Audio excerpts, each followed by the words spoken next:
J-horror was a pretty big aspect of my movie viewing experience in my teenage years.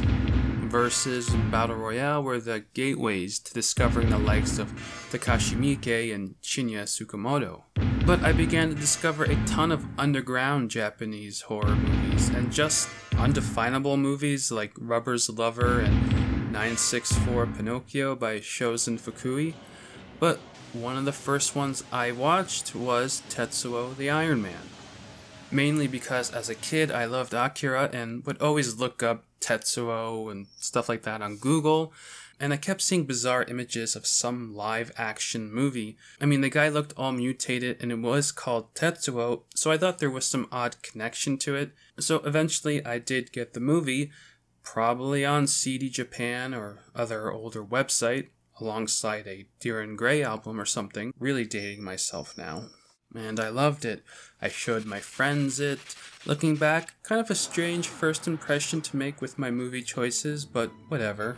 With this movie being released in 1989 and being very independent, all of these practical effects, and a great soundtrack too. Everything gets tossed into an industrial-sized, yes, pun intended, blender, and then just pukes out something to assault all the senses, and it's a viewing pleasure.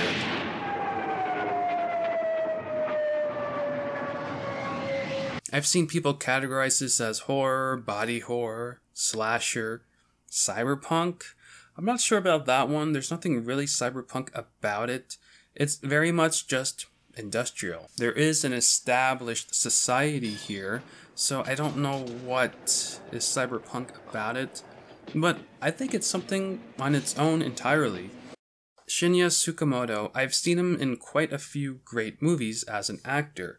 Blind Beast vs. Dwarf, Ichi the Killer, Maribito, The Most Terrible Time in My Life, but it's his directorial efforts that really makes him a remarkable artist in my opinion. Bullet Ballet, Tokyo Fist, Fires on the Plain, they're all great experiences, totally different from each other. But then it's his cheesy ones like the follow-up, Body Hammer, The Adventures of Electric Rod Boy, and Hiruko the Goblin that perhaps I enjoy more so. He is, again, very independent with his techniques and storytelling. For the most part, he's not commercial at all, and I feel like when he does try to be too mainstream with movies like Nightmare Detective, it really falls flat. He's a director who just needs to stick to his own motives for making a movie. They don't perhaps get the most attention or the best critical reviews, but he is the quintessential cult classic director. But going back to Tetsuo the Iron Man, his first real movie, I guess, it's very cheap in terms of budget, but that only adds to what makes it so special. The main takeaway for me is that I miss movies with practical effects, for one, but two, less is more. Scenes like this,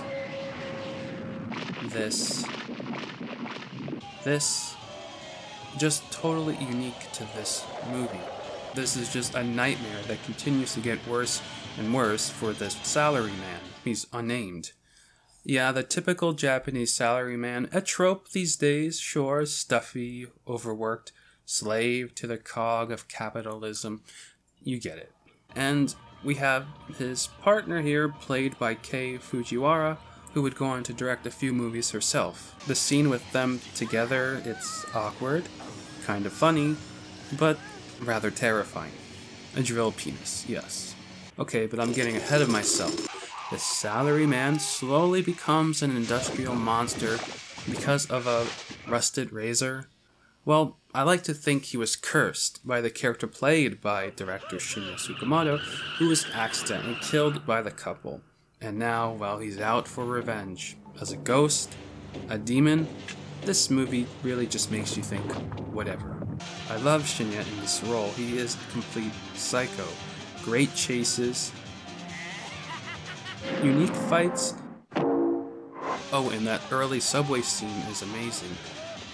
I just watch scenes like this and think, this is perfect for me. This is the type of movie I want to watch. You know, sometimes the things we enjoyed as teenagers, we go back and watch them again, and they don't really hold up, or we just don't like things like that anymore, but this is one I think I'll always love. Camera techniques, those stop motion, it's all good stuff here, and I can't see a high budget film using these techniques without it feeling conceited.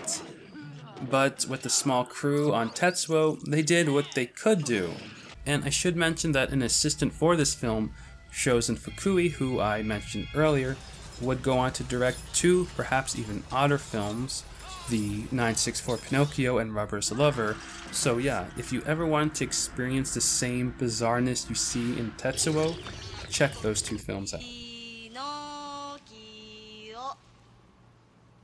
What really brings the movie together outside the camera techniques and practical effects is the use of sound and music.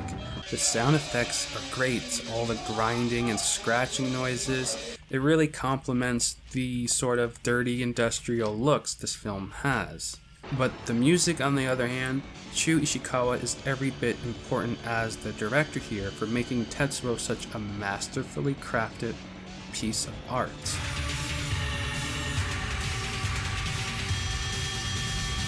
Industrial Nightmare can only be accompanied by Industrial Nightmare music.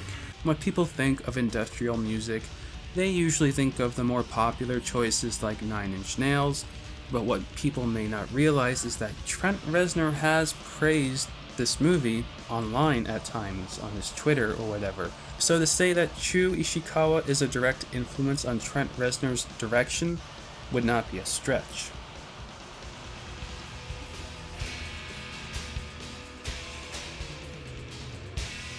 The soundtrack is savage, it assaults your sensory as much as the visuals do, but then, just like moments in the movie, when everything relaxes a bit, the music too soothes your mind for a brief moment before the barrage of scratching and grinding continues. Personally, I think it's one of the greatest musical experiences, and I'm not even a big fan of industrial music like this. Shinya would go on to make some more compelling movies with his themes, and most of them are very dark.